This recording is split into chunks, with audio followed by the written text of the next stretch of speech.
In this video, we're going to talk about multiple alleles.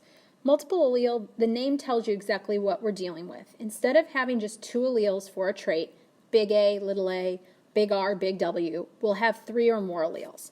So the most common problem that we will see and work with the most is blood typing, and those three alleles that we'll talk about are A, B, and O.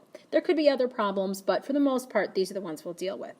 Now remember, you always have two alleles for every trait. You can be homozygous, you can be heterozygous, and that's still the same here. So if you have heterozygous type A blood, heterozygous means two different, that would be having the genotype AO. But you could also have homozygous type A blood, that would mean having two of the same alleles, BAA. A and B are both dominant.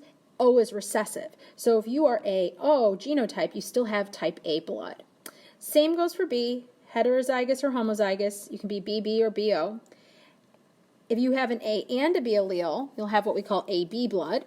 And if you have just OO, you'll have type O blood. So there's three different alleles here, but there's four different phenotypes. You can have type A blood, type B blood, type AB blood, or type O blood.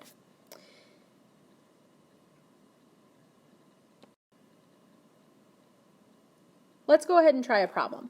What are the possible blood types in the children with parents having type A and type B blood? Now for this, we've done problems before where we don't have all the information, and this is one of those cases. Type A blood could be homozygous or heterozygous, as well as type B blood. So you can do a Punnett square, but I would recommend using those blanks to fill in your Punnett square because we're not sure if it's AA or AO, BB or BO.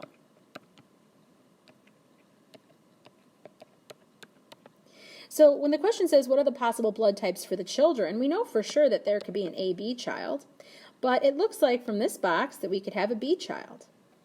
Looks like in this box we could have an A child, and even here we could have an O child. If we filled this in and we had two individuals that were both heterozygous parents, we could actually have an O offspring. So without having any other information, these two people could potentially have any type of blood type in their children.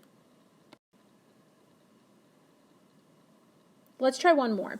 Show how a father with type AB blood could have one daughter with blood type A and another with type B. What must be the genotype of the mother and what must be the genotype of the daughters? So we know that the father is AB blood. And we know that his daughters have type A and type B blood. So far this makes sense because the father could donate an A to the one daughter and a B to the other daughter. But we don't know what the genotype of the mom is. So we have to go through and think of what possible genotypes would work for the mother and what possible genotypes would work for the daughters. So pause the video and see if you can work this problem out on your own.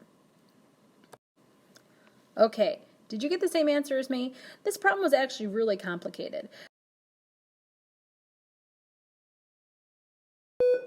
The first possible option that we see is to have the mother be just OO, which makes sense because the daughters could be AO and BO. But as you start to work through, a lot of other combinations will work for the mother and still allow both of those daughters to be possibilities.